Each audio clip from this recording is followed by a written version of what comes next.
Salut amis internet, bien-aimés dans les Seigneurs, comme nous sommes au mois de juillet, les assemblées chrétiennes se préparent en conséquence pour organiser le séminaire. L'équipe technique de Vertu TV est descendue pour vous donner les informations vraies et exactes à travers votre émission L'Ère de la Vérité. Avant de présenter mon invité, je dis d'abord un grand merci à mon équipe technique. Là, je vois Jos Kingo, non, Chris Makela, Audrey Makela et Job Lomami. Sans oublier aussi ma sœur, Divine Loani. Amis Internet, aujourd'hui nous allons parler avec le pasteur de l'Assemblée Message, un sujet très important sur les signes du temps de la fin. Et je vous dis, restez toujours côté sur votre site Internet, Vertu TV, s'abonner rapidement pour voir les informations et c'est un site chrétien pour vous. Amis Internet, amis de la culture, maintenant comme je vous avais dit, je vais présenter mon invité. Il s'agit du pasteur Philippe Mabinga, que je dis bonjour pasteur. Bonjour mon bien-aimé. Pasteur Philippe Mabinga, tu es du Boussonayo pour tout sur un sujet très important concernant les signes du temps de la fin. Et avant tout, banda sujet nabiso, santé n'engeni na ensemble chrétien mobimba ou yozali kokamba. Santé nzambe azopesa biso makasi, abateli biso kwa tokutani toza la santé malade. So santé zaki malade peut-être qu'on peut passer l'émission té. Mais du moins Dieu a fait grâce et toute l'ensemble aussi vont bien. Même si nous avions quelques préoccupations et quelques problèmes dans les familles, mais cela ne nous empêche pas de faire servir le Seigneur par rapport à la mission que nous avons reçue de Dieu. Voilà par rapport à votre question. Merci. Ce sujet nabiso c'est très important autour de les signes du temps de la fin parce que tout le monde a déjà makamboko côté belé dans les églises. Makambo yangi bilinga bilinga. Première question nabiso Paul Sepele Kotuna Ezali, qu'entendez-vous par les signes du temps de la fin? Merci mon bien-aimé Lani. Les signes, ce sont des signes, ce sont des choses qui annoncent quelque chose qui est caché, une pensée, où ils ont non révélé. Par exemple, dans le domaine médical, ils ont des symptômes. Symptômes, ils ont manifesté avant, mais en réalité, bombi c'est écrit na kati. Alors, quand on parle des signes, même Christ par rapport à ce sujet où il y a temps de la fin. Puisque dans la prédication à Christ, nous avons toujours abordé le temps de la fin. Mon Père enverra des moissonneurs. Tout ça, mais la fin viendra. Alors, quand nous avons les signes, il y a un événement qui annonce une pensée qui est cachée, mais non révélée. Mais ces pensées-là qui est cachée, il y a au moins des signes qui sont des symptômes prévisibles qui peut en moins décoder. C'est lui qui a l'œil qui peut la capacité de décoder. Il y a une capacité de comprendre à l'intérieur des signes, il y a au moins un message, mais un langage caché. C'est ça ce que je peux interpréter par rapport à ce qui concerne les signes. Donc maintenant, dans l'église, tout le monde a déjà les signes à la temps de la fin. Et continue l'église. Et tout et continue l'église. Est-ce que ça, pasteur, continue les signes to ndenge apocalypse loba yangone bandi ko salama to ndenge ni peuple de Dieu peuple nyonso ya Vertu TV bazana pour ça bayeba. Les signes n'ont pas commencé par nous. Lui-même le maître l'a déjà laissé et il est aussi le premier signe qui accompagne l'ère du temps de la fin. C'est lui qui a fait l'intronisation au travers l'ère du temps de la fin. C'est lui qui est au moins au commencement, il a commencé l'âge du temps de la fin. Dès sa naissance, ça annonce déjà la fin du temps. Et nous sommes ceux qui sont bénéficiaires, il y a fin du temps de la fin. Et nous sommes envoyés pour au moins conscientiser, propager la nouvelle par rapport à bateau baza insensible, baza qu'on ignorait. Or la vérité est que Makambo Oyonyo c'est ça prédit, même pas dans le Nouveau Testament, même dans l'Ancien Testament. Daniel en parle. Job aussi a parlé. Le psaume en parle. David dans le Beliango, Makambo Etali, résurrection. Tout ça, ce sont des choses qui accompagnent les signes du temps de la fin. Alors, quiconque lit ces choses, Daniel Obeke, il faudrait au moins faire attention. Pour ceux qui signent, ils sont déjà visibles. C'est qu'en réalité, même signe et Jésus a parlé sur le temps, lui-même, il est l'exemple des premiers signes. quand il est arrivé, Jean-Baptiste Azo prédisait que c'est lui qui m'a envoyé baptiser. Il m'a dit que c'est lui sur qui je verrai les signes. Les signes qu'il verra, c'est quoi? C'est la colombe qui descendra dans la tête de Jésus. Au moyen du baptême, la personne c'est celui-ci. Voici maintenant l'agneau qui est venu ôter les péchés de l'humanité. Alors, bah signe et bandi na bisoté. Bah prophète bah lobeli bah signe et belé. Bah psalmiste bah lobeli bah signe et belé. Même Moïse avant Koufa Zobi Sabat, le Seigneur vous enverra au moins un prophète plus grand que moi. Lui-même, l'étant prophète est grand, mais il parle aussi d'un autre prophète qui viendra après lui. Et tous ceux qui ont précédé Jésus, Jésus a dit qu'ils ont parlé pour sa cause. Donc ce sont des signes, mais qui est le véritable signe? Le véritable signe, c'est lui-même et le maître, Jésus-Christ, le Fils de Dieu. Très bien, pasteur, vous répondez à la question de Bissou. Mais, tout le monde à l'église, il y a vraiment sur les signes du temps de la fin. La prédication de l'église, comme nous avons changé, mieux vaut sabato, bo pambola mieux vaut sabato, bo zimbongo. Mais pour battre le peuple de Dieu, pour un signe du temps de la fin, ça la montée. Parce que nous connaissons ça là-bas. Paul a explicité. Alors, le Dieu de ces siècles a aveuglé l'intelligence des gens. C'est tout un aveuglement. Galates chapitre 5, Paul explicite que vous couriez bien. L'église avait commencé avec une allure. L'allure de parler sur le retour de Christ et l'enlèvement. Et c'est pourquoi mon apôtre n'y sur bazaki na Yesu. Mouta s'intéressa qui na humanité à la kide. Tout le monde se soucie de la vie éternelle. Pourquoi? C'est parce que le maître a dit que bientôt je reviens. Maranatha. Je reviens bientôt. Et le bientôt de Jésus, c'était langage caché. Ça peut prendre 15 ans, 20 ans, 1000 ans, 2000 ans. Mais pour lui, un jour est égal à 1000 ans et 1000 ans est égal à un jour. Jusque-là, nous ne sommes que dans les 2 jours de passage de Jésus sur la terre. Depuis que Jésus est parti, il n'y a que 2 jours. Pourquoi 2 jours? Parce que nous sommes dans les 2000 ans. Or, 1000 ans par rapport à penser de Dieu, c'est déjà combien? Un jour. Or, si Dieu est parti, pendant qu'il était enlevé, il y a au moins 2 jours. Nous devons connaître une chose. Bible biso makambo elongwate to lobelango chaque jour parce que babino espérance bénie. C'est une espérance bénie. Mais problème pourquoi l'église a s'entaché dans makambo tali miracle ba problème ton les autres toucher parce que le diable s'est introduit. C'est ça veut dire que tant antichrist a s'introduit une église à côté ya ba mateya oyo ko sepelisa bato. Mateya oyo za ko occuper vie ya bato. Humanité.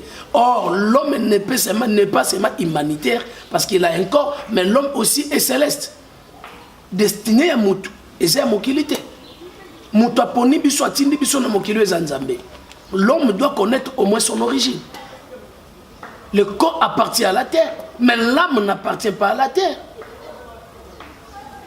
L'homme est tripartite, mais il a 2 personnes dans lui. Il a l'homme physique.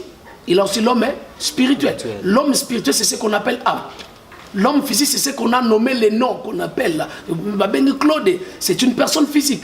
Mais l'âme n'a pas un nom. L'âme n'a pas un nom. Elle est connue par rapport à la pensée de Dieu pour une mission sur la terre. Nous sommes des envoyés, comme Pierre a dit que nous sommes tous étrangers et voyageurs sur la terre. Ce que nous devons connaître, c'est quoi? Que l'église est en train de somnoler. Comme les 10 vierges, je l'ai dit dans le livre de Matthieu chapitre 25. Tous étaient vierges, se préservant de ne pas coucher avec les hommes. Bah, garder virginité nabango. Mais le problème était la révélation d'avoir au moins l'huile qui révélera au moins la rencontre avec le fils de l'homme, le mari et l'époux. Tout le monde était là. L'église fait tout mais le problème, c'est que or, l'enseignement, lui, c'est le symbole du Saint-Esprit. Mais en contraste, il y a l'enseignement.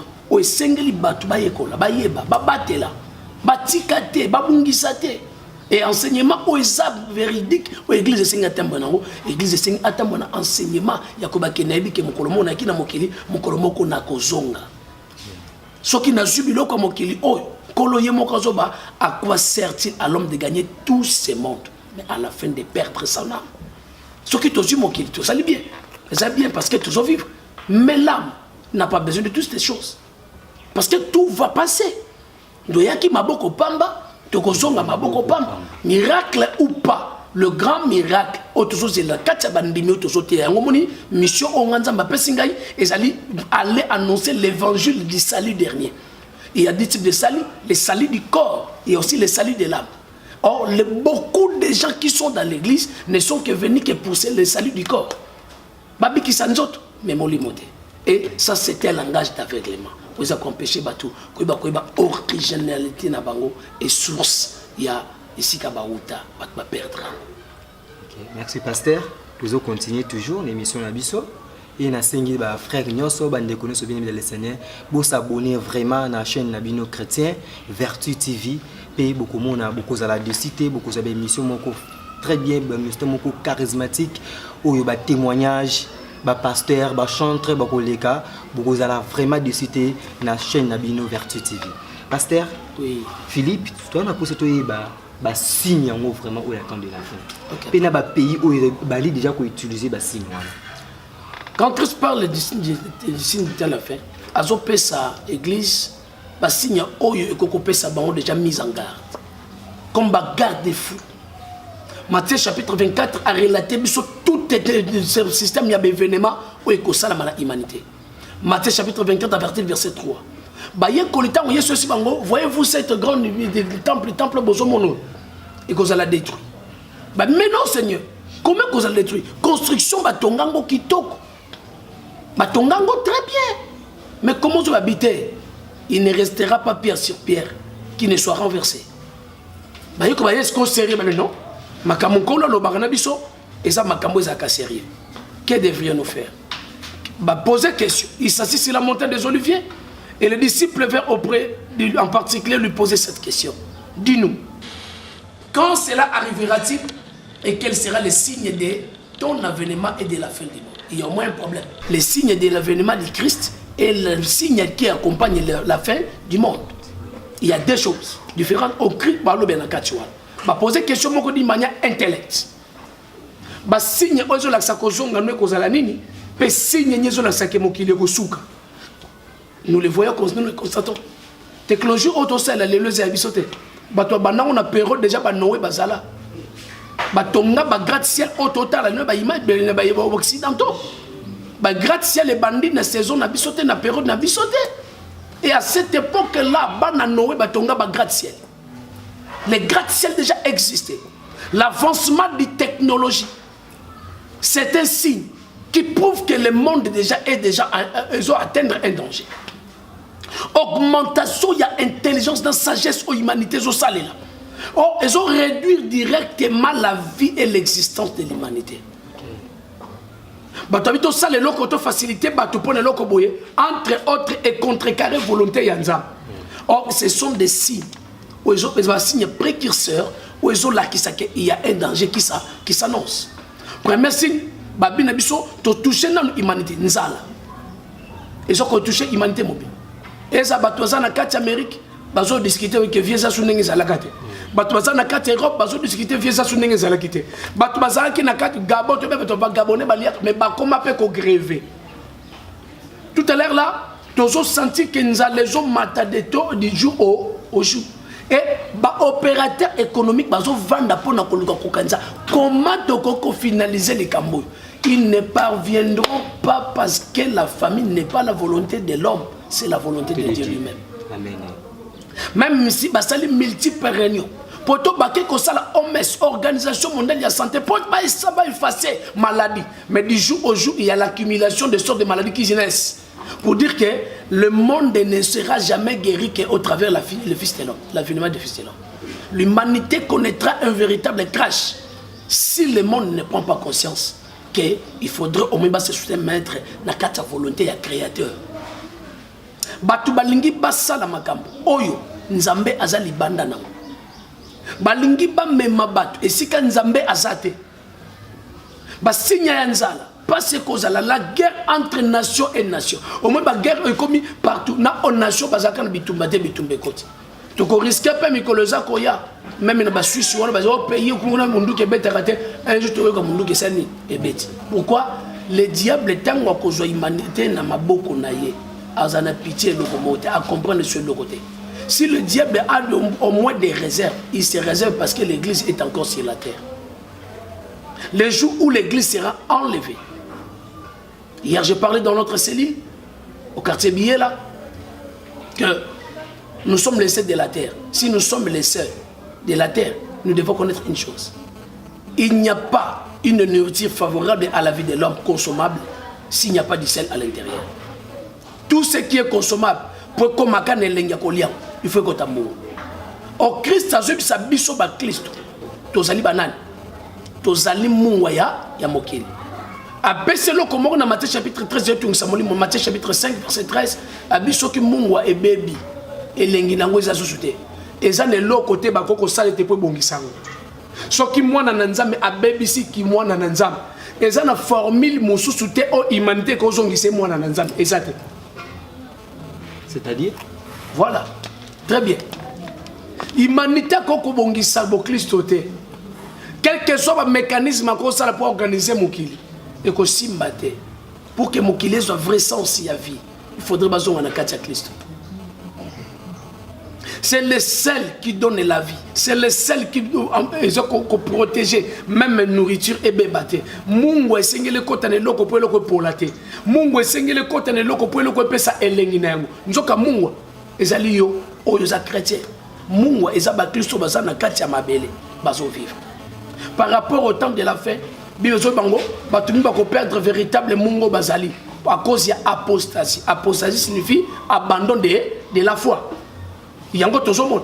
Bateau basé qui est vrai chrétien, bazo pengwa de temps à autre. Et ça moko y a signe temps de la fin. Et Bible même si tu as peine à dire apostasie. Oui. Bible banabso première apostasie avant l'enlèvement, deuxième apostasie après l'enlèvement. L'apostasie na Apocalypse. Avant l'enlèvement, oui. L'apostasie est réelle. Pourquoi? Le diable se manifestera avec plusieurs miracles. Or, babenyango ba miracle moko mensongère. Tokotango, c'est le chapitre 2. Il sera terriblement manifesté. Pour nous intimider. C'est un message d'intimidation. Comment le diable quand ça monene nzoka za monene te. Akoya kozwa place à monene na quatre églises jusqu'à ce que a s'autoproclamé comme le prince de vie. Le col Seigneur et Christ. Mais il y aura un problème. Tant que tu vas kosala makambo na nyonso.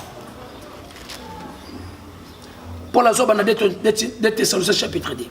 Pour ce qui concerne l'avènement de notre Seigneur. Or, dans Matthieu 24, les disciples de Christ, avènement, signe et accompagner avènement. Avènement, c'est un retour à Christ, manifestation, makambo et avant retour. Alors, si on y Paul Lazolobe, la makambo est avènement toujours. Pour ce qui concerne l'avènement de notre Seigneur, Jésus-Christ, et notre réunion avec lui. Nous vous prions, frères, de ne pas vous laisser facilement ébranler par vos bons sens et de ne pas vous laisser troubler soit par quelque inspiration. Et ça, tout ça, il y a une inspiration, ça c'est la révélation de Dieu. Et ça, démoniaque, l'enseignement, au monde de notre église, c'est ça, c'est déjà l'apostasie. Et ça, apostasie. So ba longoli lianzi okotika la dusu pe na pasi on eza ba miracle mensonger pour na ko aveugler bat c'est-à-dire ba bazo sala ngo ba yo sala miracle mensonger eza nzambete bazana makamba osalela abimisi ligorodo eza nzambete nulle part dans les écritures même si yeso ba boko sala onga na sala kité. Mais il faudrait salité et la lier na au moins na écriture pour na ko prouver place aux autres témoignages. Mais si ko ba fidèle au bazar d'église à bongo sort na bango ezala ndenge sort na bango eza problème de parce que bazote ya Yesu. Ça c'est le batouana ba ke luka sali ya nzoto. Ba ke luka sali ya nzoto. Mais pasteur asa déjà na monde wana déjà ya obimisa batu biloko ya osala da ba signe attend de la fin na quatre église na ye. Mukambi o yazotila bango maboko. Siko bango ba fidèle. Parce que est-ce que mon caméra est un avant combo à Jésus? Si. Autant combo à Jésus. Ce qui bat ba ko bika pour nous amazo sauvegarder honneur ya combo na. Même au Kepanganga. Et ça la passe par souvent demandé parce qu'on a une émission. Mais nganga ko saliso. Mais ce qui nous a biki sioté, le biko est à côté. Il n'y a qu'un seul sauveur. C'est Dieu qui guérit. Nganga ko sal. Mais nganga ko biksa mototé. Ce qui nganga biksa kabak. Nde ba doit kenda pa ne bangunyo sumba makambo ratakazate. De la même manière, pasteur assemble le rapport na mutu. Même c'est Dieu qui fait tout selon son désir. Ce qui l'ingité ata osana onction ya tracteur et le quoi moi simba ezate. Mais est-ce que un pasteur ça vous êtes un pasteur magicien? Parce que tant si n'attend de la faire parce que tout le monde a bazo bali sa mobile na des églises. Même des églises de réveil, même des églises catholiques. Parce que ici c'est l'ère de la vérité, on parle seulement la vérité. Le qu'on a mis sur ça prédisé. Et ça colle à moi. Pour la zone romain, tu vas changer la nature na bango. Pour na kota na makambo ko isa pour na bentéré na bango. Yo ga timbal mbal pour na bentéré. Oui, pour na bentéré. Baza bato ba loge, baza bato misala mabe. Oui. À moins que surtout que ça partage bato ceux ko simbate. De préférence biso na biso. Ce qui n'y a wa ke bala mboa mo ki découffi. Il faut race na race et ça le complément na yango. Muto so ki ne ko bala mwasi na mwasi babalani.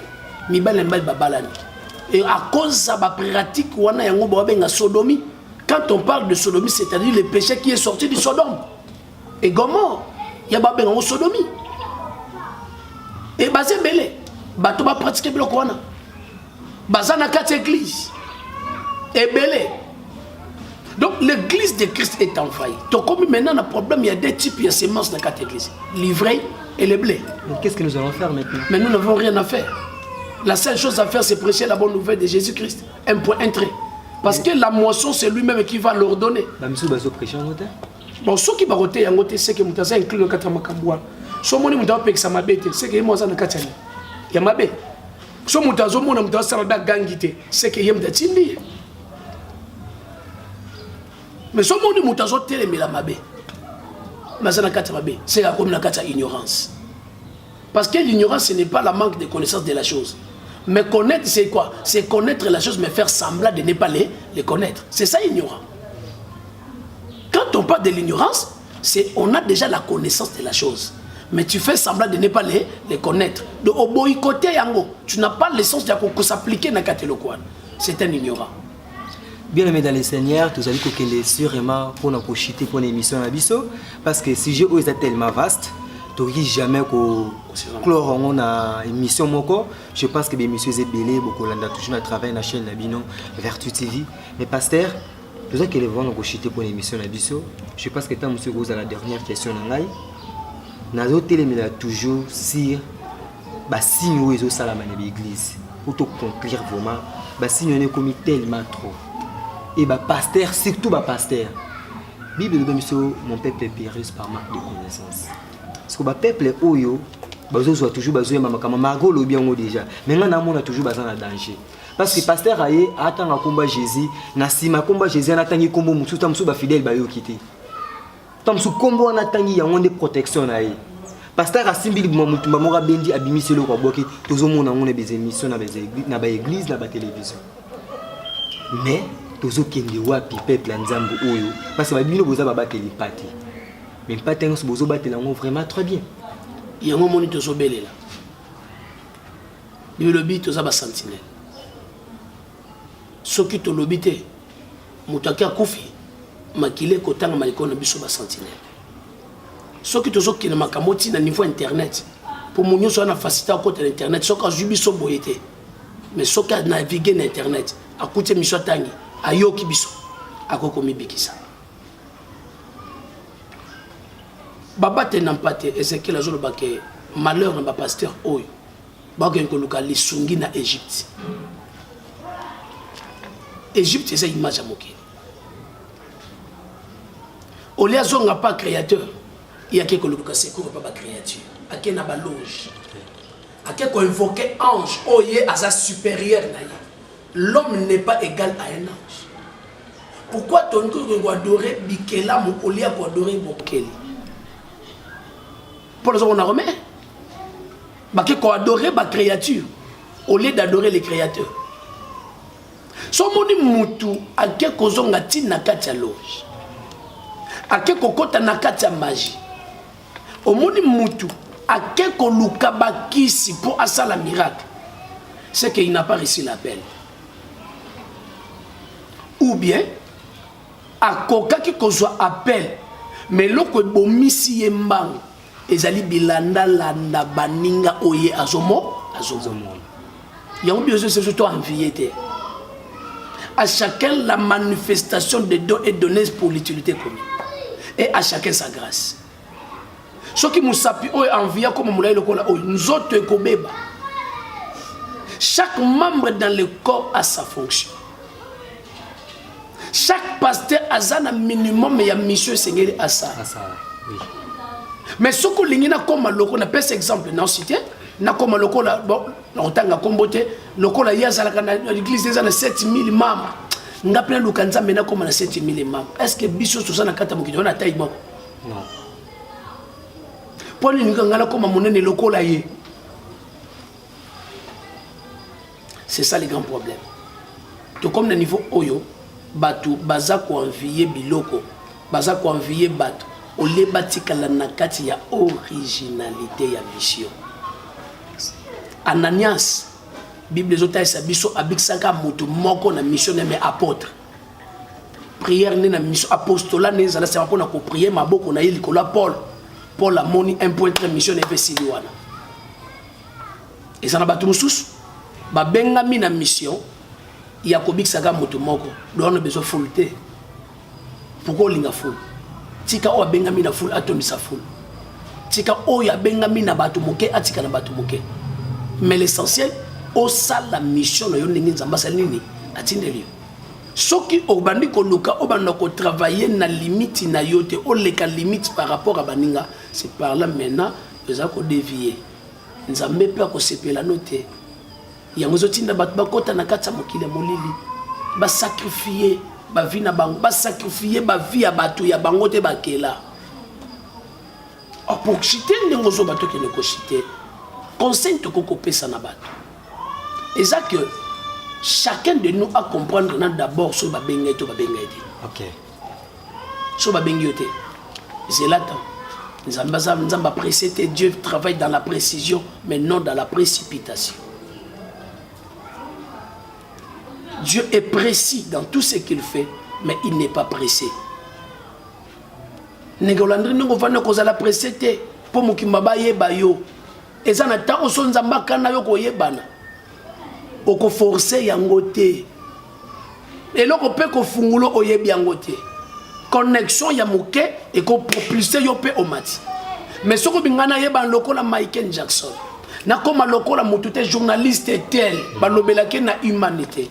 C'est par là que tu n'as pas de ou bien au Simbakis, ou bien que se connecter na bateau si babeba pour yo envier bango. Tant que yo za convier, au koye baté référence à motona élévation et utiwa, c'est là l'année des problèmes. Yo monia est grand, mais yo do moné grand par rapport na yo. Mais est-ce que nzamba zo bien grand? La grandeur n'est pas ce que nous voyons. Dieu voit la grandeur par rapport à la mission. C'est lui qui est grand, c'est celui qui accomplit très bien sa mission. On n'est pas grand par rapport au nombre de membres, par rapport au nombre de voyages, par rapport au nombre de fidèles, par rapport au nombre de guérisons accomplies. Mais on est grand quand on a bien accompli la mission qu'on t'avait dit de réaliser.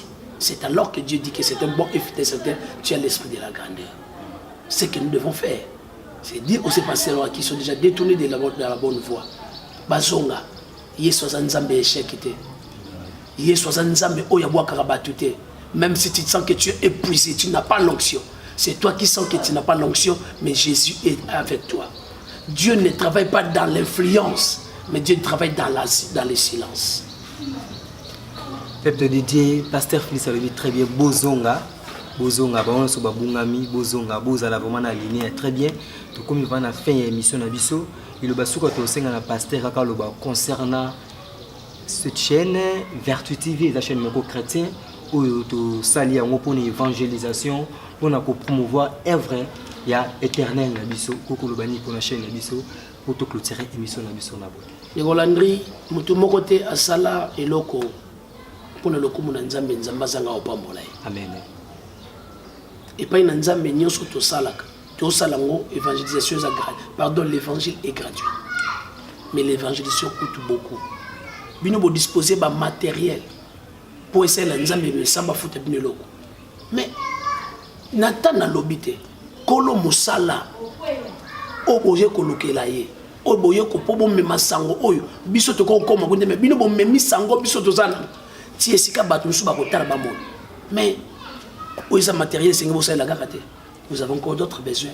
Où est ce nzambe oya futaka nzambo ya pesaka ye moko asonga afongola bato bazana makoki bibe bitango nzamba sepela nzela mutu akenda kozwa bato ye moko apesa pona mutu musala tambola malamu. Proverbe chapitre 16. Quand Dieu approuve la voix d'une personne, il dispose à son égard même les biens de ses ennemis. Tikanzamba lola akanisa chaîne oyo Vertu TV et kolo apambola banda na moto kamba ya liboso kino na moto ya suka na bato na bayete onyo so ko sadere o ko travailler na kata chaîne oyo nzambe akotike malérité. Surtout que vous faites partie il y a tant de la fin pour la mission pour nous évangéliser mokili mobile. Merci amis internautes, nous sommes arrivés à la fin de cette émission. Tout ça qui n'a pasteur Philippe, il est tellement en beauté. Donc au sein de la bino vous s'abonner toujours à la chaîne Nabino Vertu TV. Donc beaucoup à la décité et na komina suka na pesi toujours mbote toujours une équipe technique na ngai parce que bon on est bazo ko accompagner ngai na pasi na bisengo mais tobi ke na nzambe pasi za la raté bisengo na bisengo kaka. Donc Jos Kingono, Chris Makela, Audrey Makela, Jobert, Lomami et moi-même Lando, je vous laisse. Bye bye, à la prochaine émission.